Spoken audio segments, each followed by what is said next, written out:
Welcome to Whoops, I Solved Another One. Episode 2. Written by Sock Padua. The air was still. Too still. Marshall glanced around and felt a pit form in his stomach.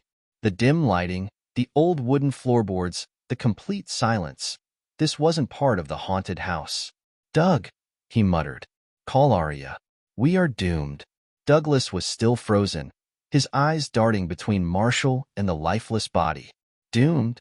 Douglas echoed weakly. Dude, we are beyond doomed.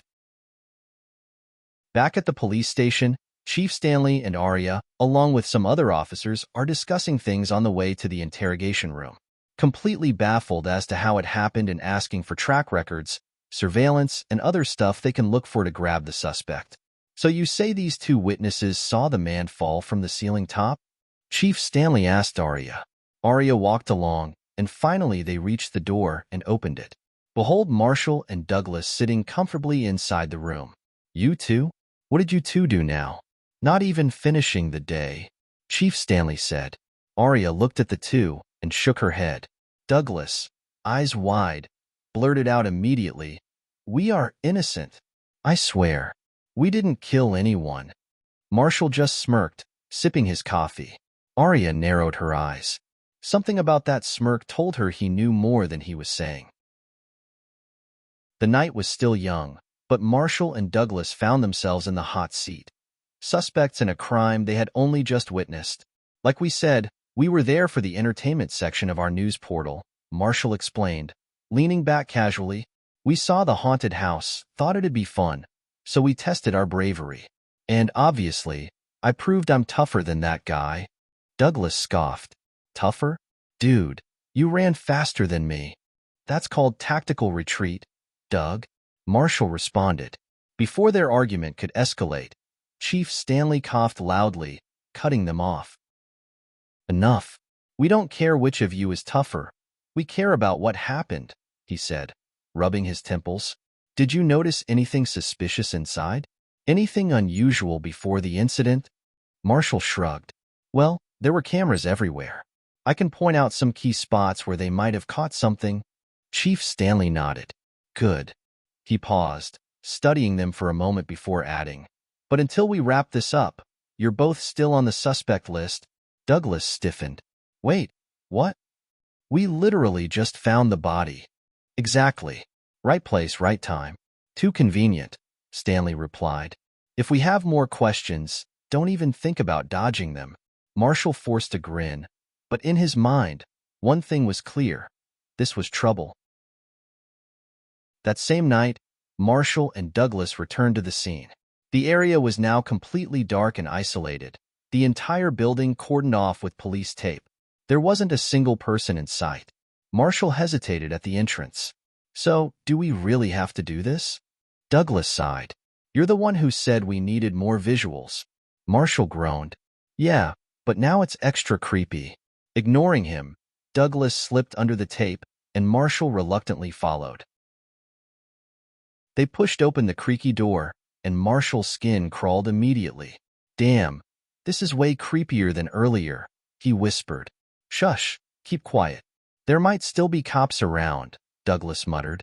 They moved carefully, using only small beams of their flashlights to avoid drawing attention. As Douglas trailed his hand along the wall, something about it felt different. It was smooth, curved. Meanwhile, Marshall kept glancing behind them. Dude, wait up, he whispered urgently. Douglas ignored him, too focused on figuring out what he was touching. Marshall whispered again. Doug, seriously. Wait. Still no response. Doug. Annoyed, Douglas gripped onto something solid and immediately regretted it. The surface felt unnatural. His stomach twisted. Slowly, his flashlight flickered upward, revealing a pale, lifeless face. Wide, frozen eyes. A mannequin of a ghostly woman, staring straight at him. Douglas jerked back, panicking. Nope. Nope. I'm out. Douglas, wait. Marshall whispered harshly, but Douglas had already bolted. Marshall sighed, cursing under his breath, before running after him. Marshall caught up with Douglas, and the two slumped down behind a counter to catch their breath. Looking around, Marshall frowned. The area was cleaner than the rest of the haunted house.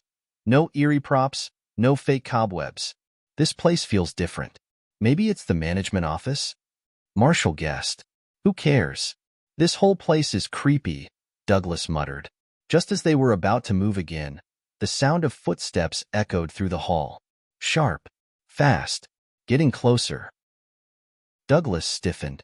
Shit, someone's coming. Marshall's head snapped toward the entrance. Someone was approaching, and fast. Before he could react, Douglas grabbed him by the arm and yanked him toward a dark room. Inside the dark room, they crouched low, holding their breath. The footsteps entered the room. Slow, deliberate. The doorknob creaked, and the door swung open. A shadow moved. Douglas flicked on his flashlight. A dozen horror mannequins stood frozen in front of them. Marshall, the bigger scaredy cat, screamed and bolted. Right into the person standing behind them. Marshall collided with something soft. A startled squeal rang out. Before he could react, he was thrown to the ground, pinned in a tight grip. A flashlight clicked on, and Douglas aimed the beam at them. There, straddling Marshall, was Aria, arms locked, completely restraining him. Douglas shook his head. Damn, bro. You lost to a girl. Marshall groaned. Kneel. Both of you. Aria's glare was sharp, filled with irritation. What the hell are you doing here? Trying to clean up your mess? Marshall, still dazed from the impact, blinked in confusion. Something soft. What part of her body did I hit? Upper B or lower B? Wait, why am I even thinking about this right now? Before he could finish his thought, Aria's voice cut in. Marshall, do you want me to stretch you out again? His survival instincts kicked in. Without hesitation, Marshall dropped into a full dejiza. I'm so sorry. We just left something super important. Aria narrowed her eyes. And that is? My video camera, Marshall declared proudly. It might even have some clues. Douglas frowned. Wait, didn't you totally fail to record anything? Marshall nudged him hard. Shoo. Aria crossed her arms. Uh-huh. And you accidentally ended up on the wrong side of the building. Why? Exactly? Marshall laughed awkwardly, already turning to walk away. Oh, would you look at the time? Let's go find that camera. Aria sighed but followed them. Hey, answer me, she called after them. Marshall had his arm around Aria, keeping her close, while Douglas clung to her other side. That's when she realized. They must have been so scared earlier that they got lost. She stopped walking. Tell me, when exactly do you two plan on letting go of my arms? The two men immediately let go, standing up straighter like nothing had happened. Marshall coughed. Don't you feel it? This place is eerie, isolated, and terrifying. Aria crossed her arms. Before I could even think about being scared, you two took it out of me. Just look at yourselves. Marshall and Douglas exchanged awkward smiles. They moved deeper into the area, Aria scanning with her flashlight. Marshall tilted his head, studying the ceiling where the victim had fallen. Aria, do we have any info on the platform above? Aria glanced at her notes. Yeah. Before she could continue, Douglas suddenly shouted. I found the camera. Marshall grabbed it, flipping it over in his hands. The weight felt familiar. His fingers traced the buttons, his mind replaying the moment they first entered the haunted house. Wait, I was still holding this when the guy fell. Did it capture everything? His heartbeat quickened. This could be solid evidence. I really hope it recorded the whole thing, he thought. Aria's voice snapped him back. Hey! She shook his shoulder. What's going on in that scheming brain of yours? Spill it. Marshall smirked. I'm just remembering the whole scene. I have a feeling the shots won't be great. Douglas raised an eyebrow. He clearly remembered Marshall barely managing to record anything. Marshall handed the camera to Aria. But I think it's better if you check the footage later. He walked forward, stepping onto the platform. With a quick glance around, he visualized the moment in his head. The victim, the fall, the exact timing of it all. He smiled. I'll use my media power, Marshall declared. Did you all speak to the staff or anyone who knew the guy? We did, Aria replied. They said he came in late today.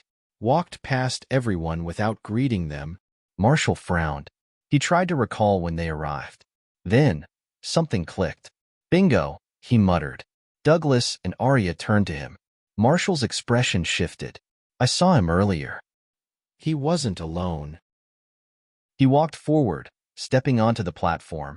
With a quick glance around, he visualized the moment in his head. The victim, the fall, the exact timing of it all. He smiled. I'll use my media power, Marshall declared. Did you all speak to the staff or anyone who knew the guy? We did, Aria replied. They said he came in late today. Walked past everyone without greeting them. Marshall frowned. He tried to recall when they arrived. Then, something clicked. Bingo, he muttered.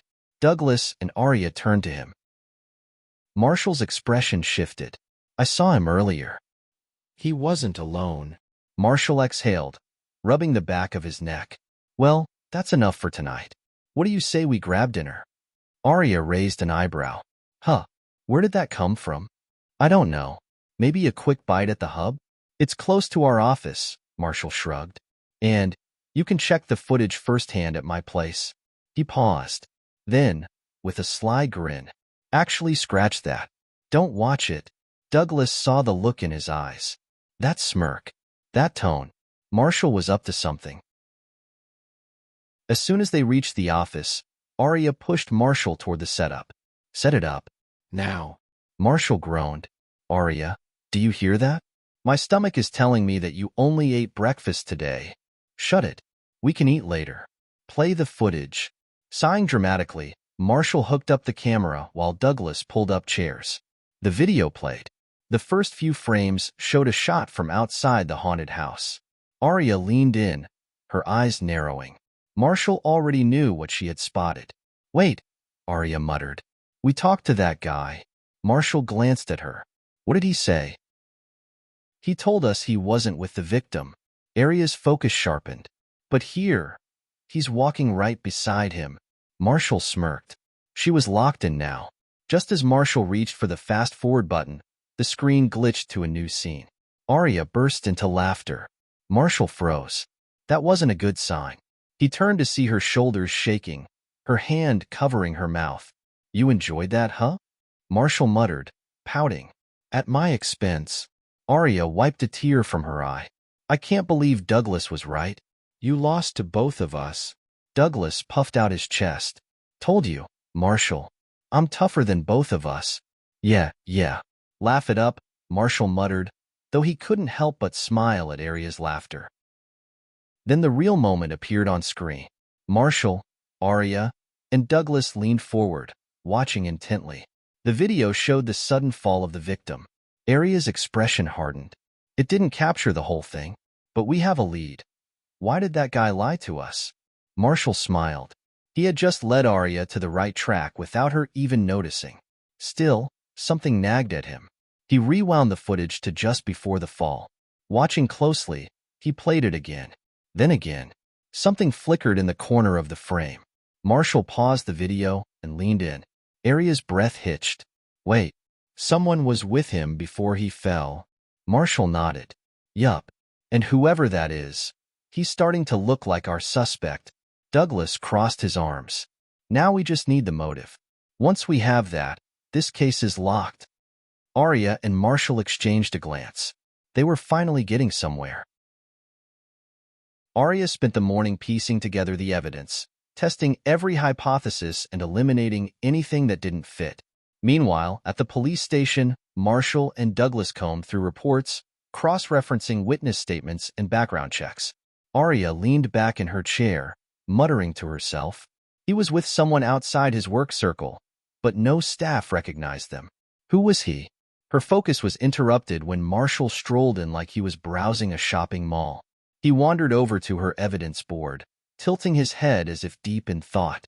Fascinating. Truly a work of genius, he mused, stroking his chin. Aria sighed without looking up. Marshall, what do you want? He grinned. I was wondering, are you free tonight? I really wanted to invite you to dinner. Aria still didn't glance at him. Instead, she casually lifted her hand and pointed at the door. Marshall pouted. Harsh. He turned to leave, but something on the board caught his eye. His smirk faded for just a second. A detail. A missing piece. He had seen this before. Marshall and Douglas arrived at the victim's house. Standing outside, they called out, and after a brief pause, the door cracked open.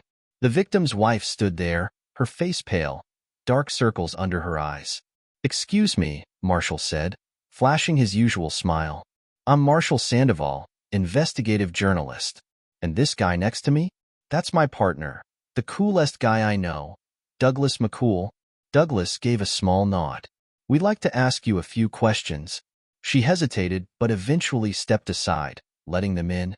Once inside, they settled in the living room. Douglas led the questioning while Marshall let his eyes wander. The place was neat, except for one table stacked with papers, messy and unorganized. His gaze landed on a half-folded sheet sticking out from the pile. Something about it felt off. He subtly reached over and slid it free. A foreclosure notice. His mind clicked into place. Money problems. Meanwhile, Douglas continued. "Do you know this man?" He pulled out the sketch, Marshall's quick drawing of their suspect. Silence ensues. Her fingers curled slightly, hesitating. Then, suddenly, she brought a hand to her mouth, her breathing uneven. That was all the confirmation they needed. Back in the car, Douglas turned to Marshall. "So, it's confirmed. That guy is our prime suspect?" Marshall tapped his fingers against the steering wheel. "Yeah, but there's more to this." He glanced out the window, a smirk forming. "I know just the person who can give us answers." Chief Stanley blocked their way, arms crossed. No interruptions. Of course, Marshall saw that as a challenge. He threw himself onto Aria's desk, clutching his chest as if he were the lead in a telenovela.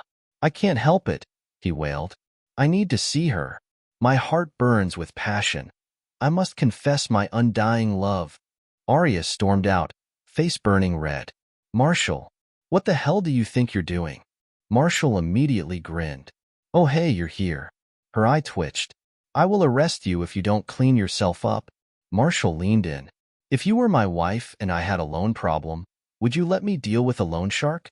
Aria frowned. "What?" "You see," Marshall continued dramatically, "I had some financial trouble. A friend introduced me to a loan shark. I failed to pay back the debt. My friend got mad. Then my friend found out, oh no, he had signed as my guarantor without realizing it." Aria's irritation shifted into focus. Her gaze darted to her evidence board. The missing link. Her mind clicked into place. "The victim," she muttered. "He was supposed to be the murderer. He brought the guy in. But he's the one who ended up dead instead." Slowly, she turned back to Marshall. He acted normal, too normal. But for a fraction of a second, she caught it. That smirk. He wanted her to figure it out on her own. Aria sighed, shaking her head. "This idiot helped me out and thought I wouldn't notice." She exhaled and cracked her neck. "Stay put. You wanted dinner, right?"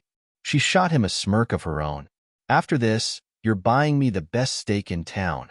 Then she turned and marched back into the interrogation room. Marshall chuckled. Damn, she's good." That evening, after wrapping up the case, Aria, Marshall, and Douglas arrived at Roma Steakhouse. It had a cozy, romantic ambience, complete with the tall glass window balcony Marshall had been eyeing. "Hello, welcome to Roma Steakhouse. Do you have a reservation?" the hostess asked. "We don't, but do you have a space for us?" Marshall asked, glancing at Aria, who gave him a soft smile, while Douglas smirked beside him. "We do have an open table at the balcony," the hostess said, flipping through her list. "But it's only for 2 people." Marshall's grin widened. "Perfect. A romantic evening dinner with a date. Do you have a chair for a third wheel?" Douglas' jaw dropped. Marshall kept his face straight as he glanced at Douglas, who was now staring at him in complete betrayal. We can add another chair if you'd like," the hostess said hesitantly. Douglas finally snapped. "Oh, no, no, no, no. I refuse to be the third wheel." Marshall patted his shoulder. Douglas, my man. The coolest guy I know. Relax. He turned to the hostess. Ignore him. He's just confused about his life choices. Douglas groaned. I'm getting my own table. Far away from this nonsense. Marshall just laughed as they walked to their seats, Douglas still muttering under his breath. After their food arrived, Douglas sighed, watching Marshall chat effortlessly with Aria. I'll be at the bar. I need a drink, Douglas said. Standing up, Aria smiled, nodding. But the moment Douglas left, her expression shifted. She put down her fork and leaned forward. You were right. This is a good steak, she said casually. Marshall took a sip of his drink, smirking. See? I always deliver. Whether it's food or solving crimes. Aria studied him. Speaking of that, you knew, didn't you? Marshall paused, his fork hovering over his plate for a split second. Then, he looked up innocently. Knew what? Aria narrowed her eyes. Don't play dumb. You figured out the case long before I did. Shrugging, Marshall cut another piece of steak. I don't know what you're talking about. You're the detective, remember? I'm just an incredibly handsome journalist who reports the news. Aria scoffed. You gave me clues. Pushed me in the right direction. Even that ridiculous love confession stunt at the station. You were making sure I connected the dots, weren't you? Marshall smirked, but said nothing. The silence stretched too long. Aria clicked her tongue. TCH, unbelievable. You're not even going to admit it, are you? Marshall leaned back, sipping his drink. Aria. Why would I take credit for your brilliant detective work? She shook her head, amused. You're impossible, grinning, Marshall said. And yet, here we are. You, me, and a delicious meal that you promised me after we solved the case. You're welcome, by the way. Aria smirked. Oh, I never promised you dinner. Marshall's face froze. Wait, hold on. Aria leaned back, sipping her drink. I said I wanted steak. You just followed me. Marshall blinked. Then realization hit. Aria, did you just out-scheme me? She smirked. Took you long enough to figure it out. Douglas returned, setting down his drink. So, we're doing the who outsmarted who thing again? Marshall sighed. I think I just got hustled. Aria raised her glass. Took you this long to notice? I'm disappointed, Marshall. Marshall groaned. Ungrateful detectives. Aria just grinned, victorious.